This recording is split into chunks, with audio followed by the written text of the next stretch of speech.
All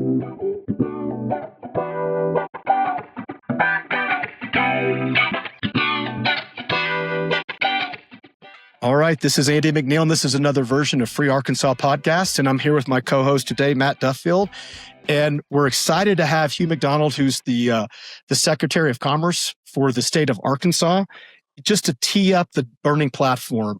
I would say, and I'm going to give both of you guys to opine on this as well, and we're going to introduce Hugh, but I would say that we're in an arms race for jobs, and that jobs are a super important thing for the growth of the state. And we're excited to have Hugh on here because he is like right in the heart of it for the things that he's doing. Before I introduce Hugh, Matt, how are you doing? Doing great, Andy. Good to see you again this week. Yeah, likewise. Hugh, you, I'm going to say a few things about it, but I'd love to hear you sort of, tell us a longer version. I know that you came out of retirement to do this job, and then before that you were the CEO of Entergy for the state of Arkansas. Yep. And like me, you came here from somewhere else. I read different things, but at least I know you graduated high school in North Dakota, although I think you got some Louisiana connections, if I'm not mistaken. Well, right? North Dakota State University, the Bison. Yes. Yeah, so I went to school there and got a job at an engineering company right out of college in Kansas City, Black and Veatch, that designed and did the construction management of power plants. And that was 81, 82. And 83, I came to work for Entergy. At the time, it was Middle South Utilities.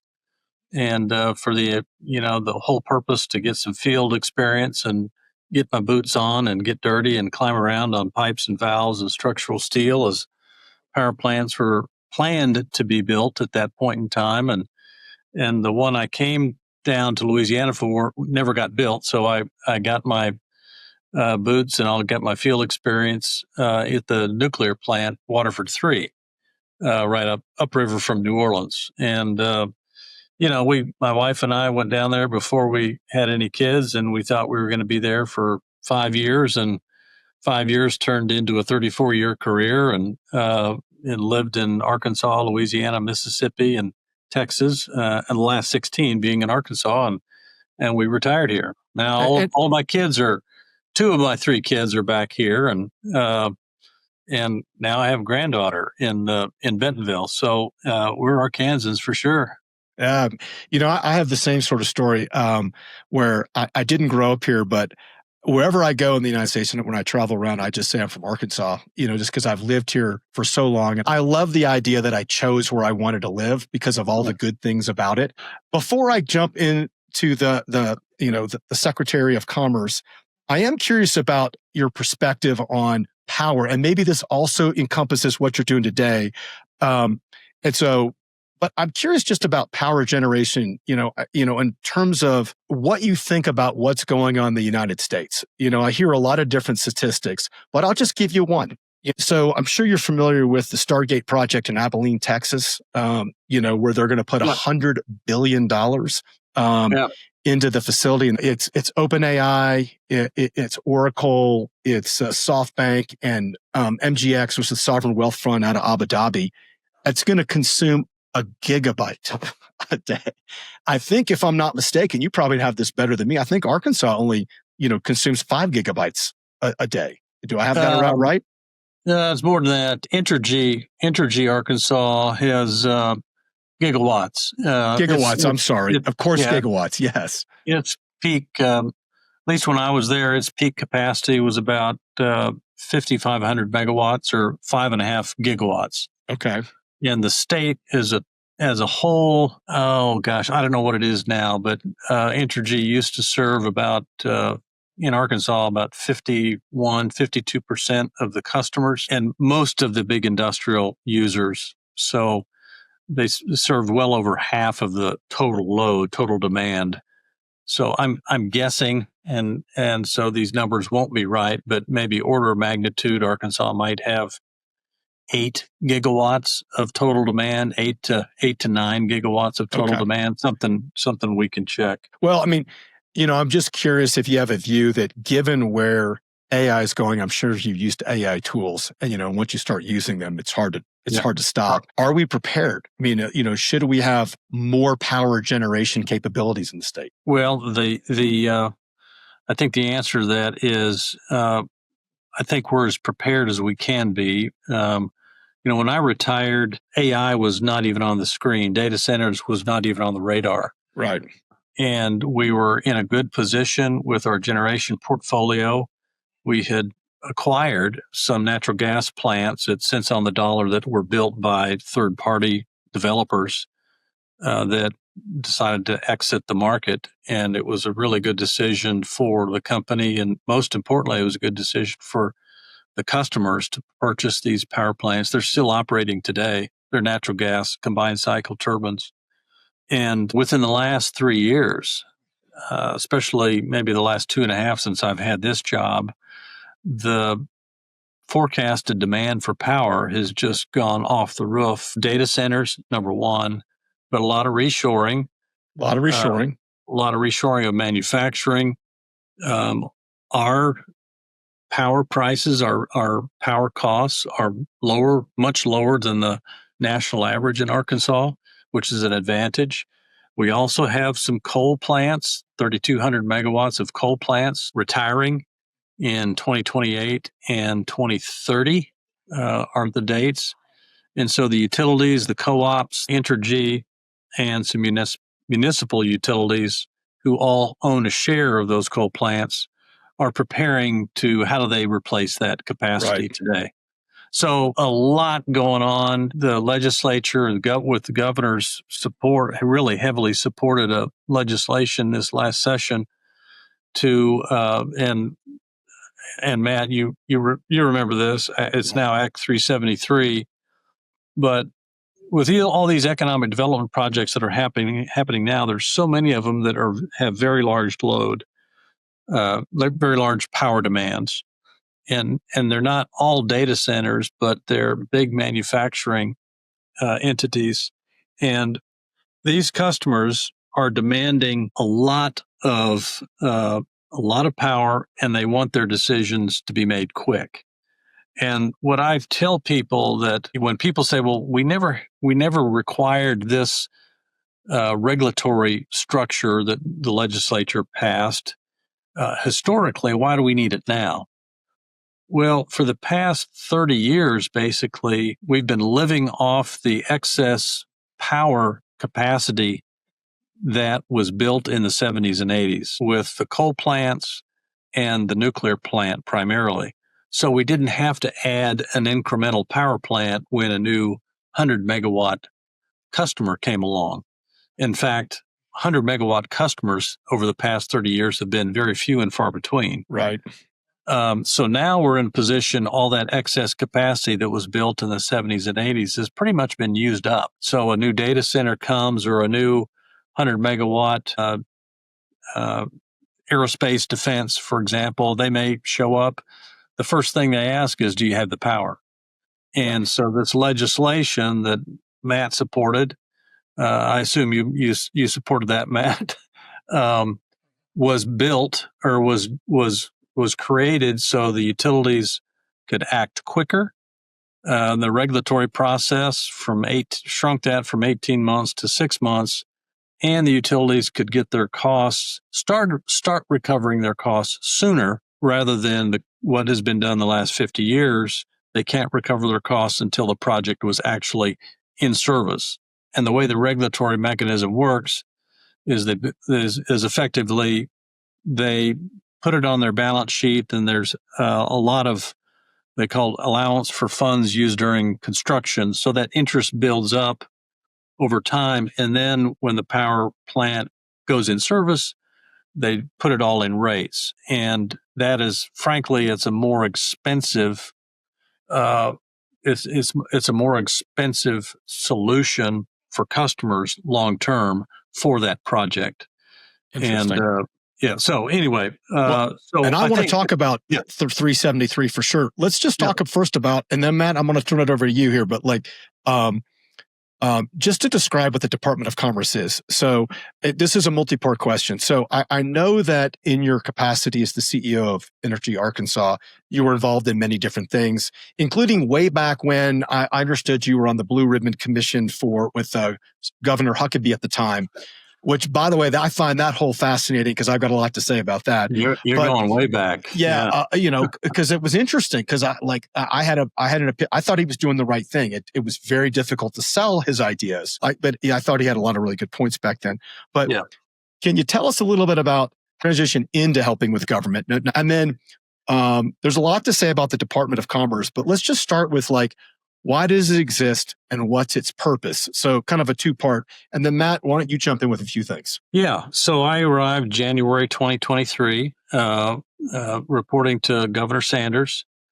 And the Department of Commerce really didn't exist in the last 20, 30, 40 years. And it was created in Governor Hutchison's transformation process in 2019, where they hired a consultant. PwC came in, and Governor Hutchison and his predecessors had 45 direct reports, which you run a business and that's crazy. You just can't do that. No way. And so took the direct reports from 45 to 15, which is still a lot, as you know, and basically reshaped the next layer. And so commerce was created, and these business-related, commerce-related entities, and there were 10 of them at the time, were put into commerce under the commerce umbrella. And those 10 are banking, securities, insurance. We call those the 3 regulated entities. There's workforce development, all the federal workforce development activities, which was called Department of Workforce Services, DWS. There was ADFA, Arkansas Department of Finance Authority, which is kind of the state's bank that does financings of housing authorities, for example, student loans. There's the Waterways Commission. There's the Aeronautics Commission. There's Economic Development, AEDC. There was a group called the Wine Council. Right. Did not include employees, and that's 9. Broadband is here as well. So we don't have that many today. When I got here, we merged securities and banking. This last legislative session, they approved moving the Wine Council to Parks and Tourism, where it belongs. And we've done some internal restructuring to make things a little bit more efficient and effective.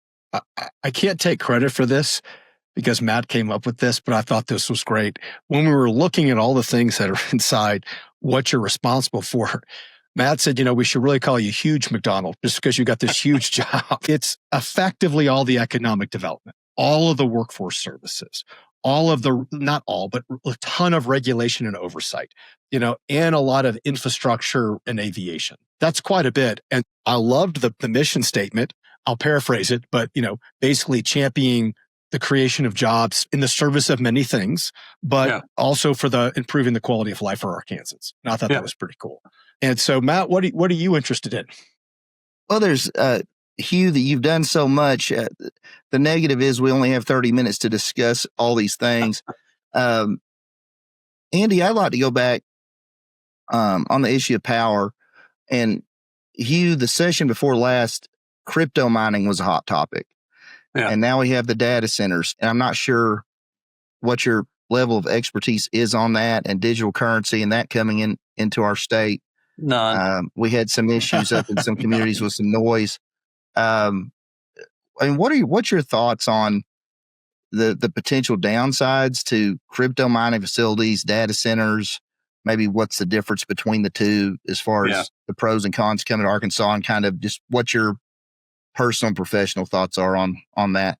Yeah. I mean, there's a huge difference between a crypto miner and a big hyperscaler data center. These big data centers that is driving so much of the power demand Google, Meta, Amazon, Microsoft. Those are legitimate projects, huge power demand. They do create jobs, not as many jobs as maybe a manufacturing facility like a Big River steel facility, but they do create jobs. One of those data centers might consume a gigawatt of power. Andy, you had mentioned earlier the one Stargate. We talked to those guys a couple of weeks ago. Oh, you did? Yeah, and is just huge in terms of the power demand requirements. 8 to 10 gigawatts of power, twice the size of the company that I used to run in terms of peak demand. The amount of property taxes that those entities will throw off and provide to the local communities that are lucky enough to have them is tremendous. So I'm a fan of them. I'm not a fan of having 100 of them. Right. We just can't do that. That's not smart. And crypto miners, not a fan of. They don't create any jobs. However, the blockchain works. I don't understand well enough to really opine on it, but I know it is not an economic development strategy of the state. In fact, many of them are more of a nuisance to the local communities. And I apologize to the crypto miners out there, but we're not recruiting them. They do consume a lot of power for the size of them. They don't create really any jobs. Very few Matt, jobs. we looked at, when Arkansas basically said Chinese companies can't own them, there was like 10 of them in the state that had to be sold. And we looked at buying some of them, but, effectively what you've got is a building and you throw a bunch of computers on racks. Yep. And you're really power arbitrage. If you own the building, you're buying power from somewhere like Entergy, and then you're basically reselling it in the form of rent. But unfortunately, you're renting it back to Chinese companies that are just mining cryptocurrency. And you can't do anything else with the building. I don't think it has as much long-term value. Like, I completely agree with you. Then I think in a data center it's going to have, in terms of what we're. And you didn't mention it earlier. You're dealing with companies that have got the largest balance sheets in the world. Oh my gosh, totally. And you throw in the Internet of Things. I don't know about y'all's house, but every single year, I would say there's more things electrified in my house. And you have another password to worry about. I have another password. I have, and who knows where it's going to go in the future, right? And so, Matt, what else do you find interesting? I wish we could have you for 2 or 3 or 4 or 5 shows. Could you just share with the listeners a little bit about maybe some of the industry and businesses that have been recruited to Arkansas, and what you think is in the future? I guess as far as recruiting new businesses. Yeah. Well, it's a good time to have this job, and it's been very rewarding. The governor has been a great leader. And made tough decisions. She doesn't shy away from tough decisions, and they're right. They're the right things, the right changes to be made in the state. But when I was CEO of Entergy Arkansas, because you sell power, utility companies are always involved in economic development. So I've been in the economic development space since I've lived here 25 years. And I have never seen the amount of activity, positive economic development activity in the state that I see now in the last 25 years. But our aerospace defense is expanding dramatically. Camden is where a lot of our defense companies are, but we also have Falcon Dassault here in Little Rock, their largest worldwide assembly facility in the world. The last 2.5 years since we've been here and we've instituted these policies, I don't know how many companies we've got that have added jobs, but it's well over 10,000. The ones that we actually have incentive agreements with, and the CapEx is probably in the $5 billion Really? range. Last and I think it's probably more than that. We've got, just last 2 months ago or last month, 1.4 billion in Morrilton with Green Bay Packaging, $500 million in Weyerhaeuser. They broke ground last month, and we've got some big ones in the pipeline that we're doing everything we can to bring home. $120 million announcement for Cantex. 110 jobs in Nashville, Arkansas. L3 Harris, 193 million capital investment in Camden. They're a defense company. Calhoun County down there had about 60 jobs. Mueller in Wynn. They're happening. Tyler says 5.84 billion and 10,537 jobs. Those are jobs that we deal with, companies that we have dealt with specific incentive agreements. And Hugh, for clarification, is that over what period of time? Is that over the last, is that an LTM number? Is January of 2023. Since 23. Okay. Interesting. Yeah. That's good news. Like I said, when I started it, I don't know if you agree with me or not, but I look at it as an arms race for jobs. And one measure of that, of course, is when we look at our GDP for the state, which I'm going to get to. Yep. I'd like to talk about the impact package. I'm not 100% positive if I have this right, but the way that I sort of interpret it is that package has a number of different bills, including Act 373, which you mentioned. But one of the things I'd like to start with, and I'd like you to tell us about, the accomplishments.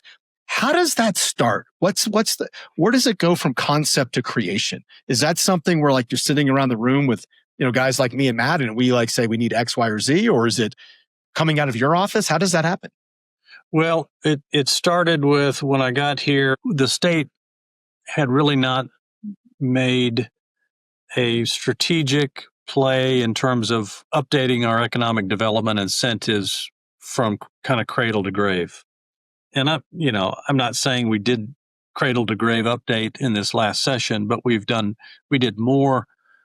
added more new incentives to the table and got us more competitive and have done more than we had in the last 25 years since I've been in this space. And so it started with, let's get all the economic developers in the state around the table and asking them, what are you hearing from the projects that you're seeing from the site consultants that are representing their clients? That where are we falling short? What do we need? And so we came up with a number of pieces of legislation, from whether it's from an entrepreneurial standpoint to grow our entrepreneurial ecosystem, to existing business, and to recruit new business. So we had lithium. We added a lithium incentive. Because we know that industry is going to grow here. Right. We've got the Exxons, the Chevrons, the Standard Lithiums, the Equinors, the Tetras. They're going to extract that brine from the ground, and they're going to pull the lithium out of the brine and refine it into a lithium carbonate. We want to further recruit companies that continue to add value to the lithium. We want that to happen here in Arkansas as well. We just don't want to extract the resource and ship it off somewhere else to, like China, to refine. We know some of that will happen, but we want to make sure that we've got our oar in the water and, at a minimum, send a message to the industry, the marketplace, that, hey, we want to continue to add value to the lithium here and create jobs and capital investment here in Arkansas. The country needs a lot of the upstream and midstream lithium refining in the country, and we have not built enough capacity to do that. We rely on China way too much. China's got a stranglehold on the lithium refining process. And a few other cathode things, making. a few other Yeah, things, a few to boot. I would argue that, like, if we look at certain things that have happened over the last number of decades, that it's the policies and procedures that the state government puts in place that sometimes can be the unlocking move. So if we were to look at something just as simple as banking, over the last, like, however many decades, when Charlotte changed their rules, Atlanta would have been the headquarters of banking in the South. Had Charlotte not made the changes, well, not Charlotte, North Carolina made the changes that they do. Yeah. And so, I look at these things and think, they're super important. I'm curious. I have a list of them in front of me. But if I were to think about them broadly, and by the way, both Matt and I, we've been involved with all the economic activity in the alliance that we have in the River Valley area, literally for decades. And, I would say that there's this shift going on. I would say that, like, let's call it old school way was, let's get a piece of property and let's go buy that property. And then let's try to entice a company into taking this property and give them some sort of incentives. And I think that's pretty difficult, so like in Russellville, I think they do a wonderful job, but, that's not an easy thing to go deploy. And so, is there a new way of people are thinking about this in terms of economic development? Because I would say a lot of what I think I see is creating other types of incentives as opposed to just, here's this piece of property. Is that a way to think about it, or do I have that wrong? Well, I think it's partly right, but it's really, I would say it's all of the above. And to your earlier comment, we're in an arms race for jobs. We're in an arms race for talent. I would agree with that too. Is how I would approach this. And we really have to do all of the above because we have huge opportunities on onshoring. We've got, another thing that happened in this last legislative session, part of the impact was, to your point on industrial sites, we're seeing our competition, other states are investing huge dollars in developing industrial sites in their states. We had never done that until the 2023 session. The legislature gave us $10 million. We allocated those dollars based on a competitive bidding process. And that $10 million was sprinkled across 13 different sites across the state. The legislature liked it so much that they allocated $50 million for us to kind of double down, because states are doing $2,500 million, $200, $300 million in site development. So there's that much demand when on the onshoring opportunities. If you go to Japan, if you go to Korea, their birth rates are some of the lowest in the world, or the lowest in the world. And for those companies to grow, they're going to the United States to invest. That's how they can grow their earnings for their shareholders. And we just have, we've got a great opportunity for us to grow our product, and our product is these sites. And the more they're developed out, ready for industrial activities, the better, more competitive we are for winning these large industrial sites. Now we've also got to match that with talent, and the governor's workforce development strategy has been all over that for the last 2.5 years. And the power, having the power to meet that, Act 373 went a long way to help shore up the power concerns.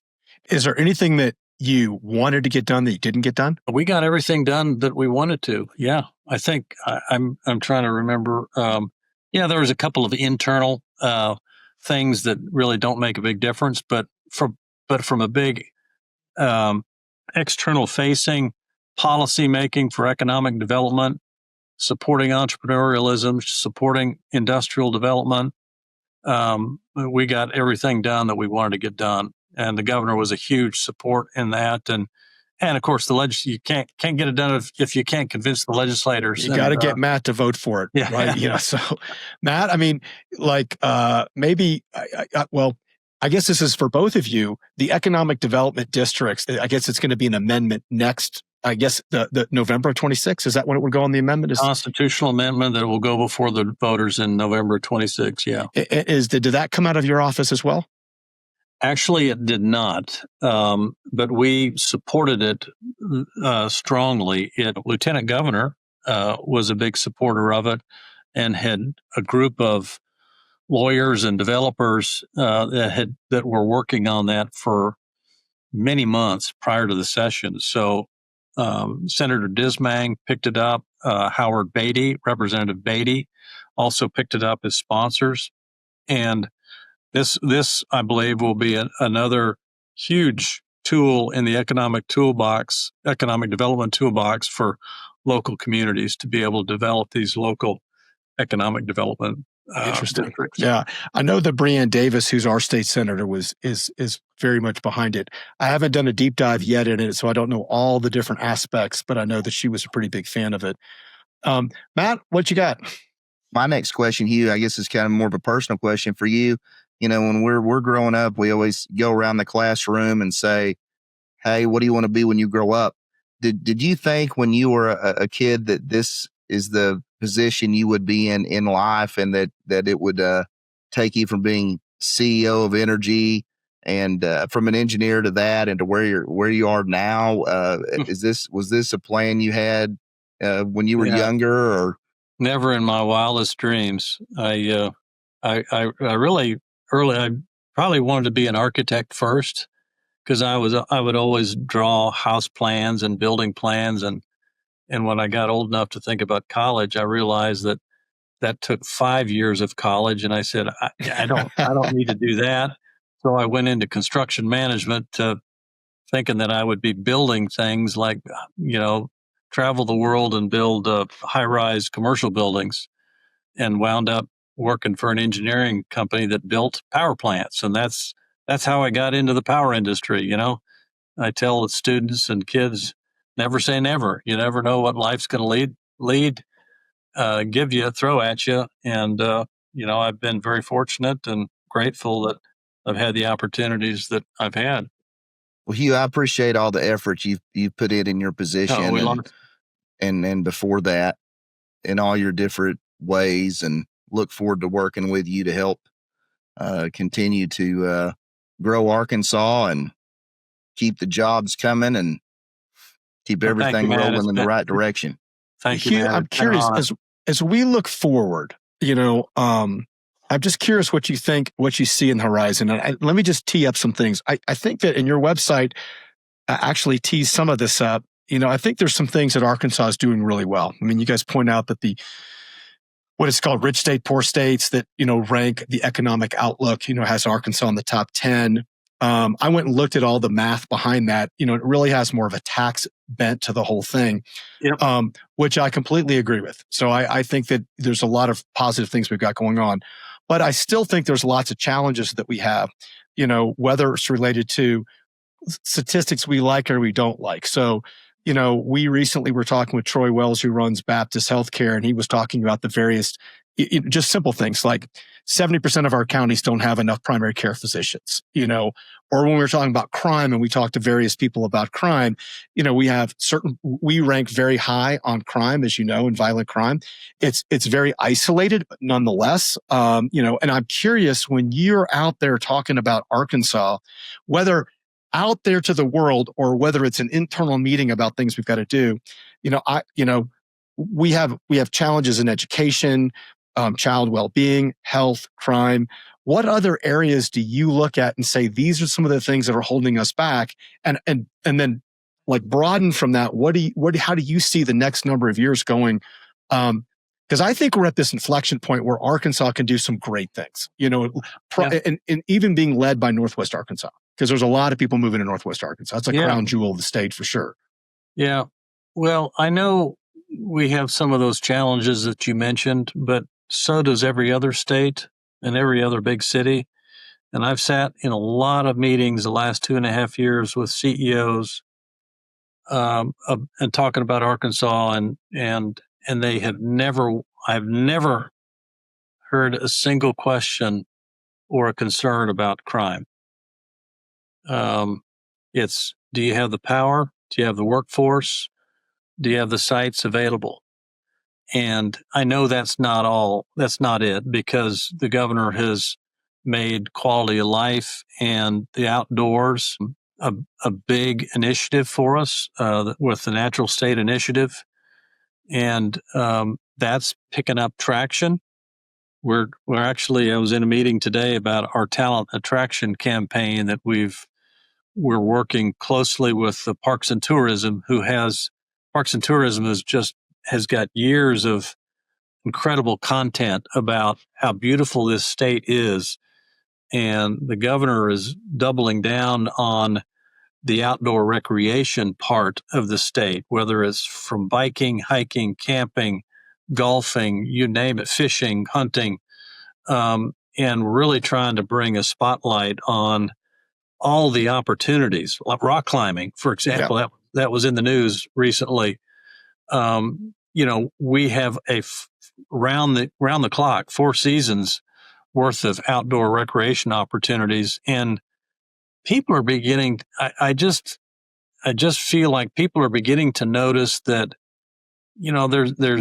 there's now maybe a cool factor, a cool factor about Arkansas that maybe wasn't there 15 years ago. And I agree with that. We're overcoming some of those perceptions, external perceptions of the state.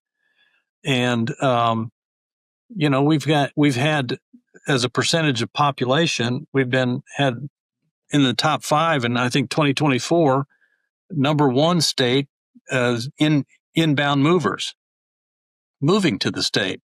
So I think, yes, we have challenges, and we're tackling those challenges. The education, trying to get the educational institutions, we've got a lot of them in higher ed, 4-year, 2-year college, K through 12, getting them all moving in the right direction of focusing on making sure we have kids who are coming out of high school that want to go straight to the workforce, that they have every opportunity to get trained and go into the workforce immediately, and train them when they're in high school. Kids that don't want to go 4 years, but they want the additional training. The access bill that the governor and legislature passed this last session to start having the 2-year colleges primarily teach non-credit courses that, maybe it's 6 weeks of training, maybe it's 2 years of training, go right into the workforce, and all the way up through higher ed. So you're right. I think we are at an inflection point. The numbers, we have a saying here that, we keep the foot on the gas, which we want to do, but we also want to keep things moving up and to the right. All the up and to the yes, up and to the right, and they're going up and to the right. Yeah. Well, we appreciate everything that you do. I realize that not all those statistics that I just laid out come through your department, right? And I don't disagree that these are the same challenges that everybody faces, but in some way I sort of look at it as like if Arkansas was a company, I think our GDP is about $150 billion, to put that in perspective. 193. Was that 193 in 2014, 2024? In 2024. Yeah. And Walmart's revenue is $600 billion, I think. So just to give a sense of economic scale, and I think Texas is about 18 times. So I look at that and I say, just like a company, we got to put all the right formulas in place, to attract everybody here and the right type of people, doing the right sorts of things to move the state forward. So anyway, I really appreciate everything that you do. Matt, do you have any final question? No, you just thanks again for taking the time for coming on the show, and appreciate all the work you do. Yeah. Thank you, guys. I enjoyed the conversation. Yep. Thanks a lot.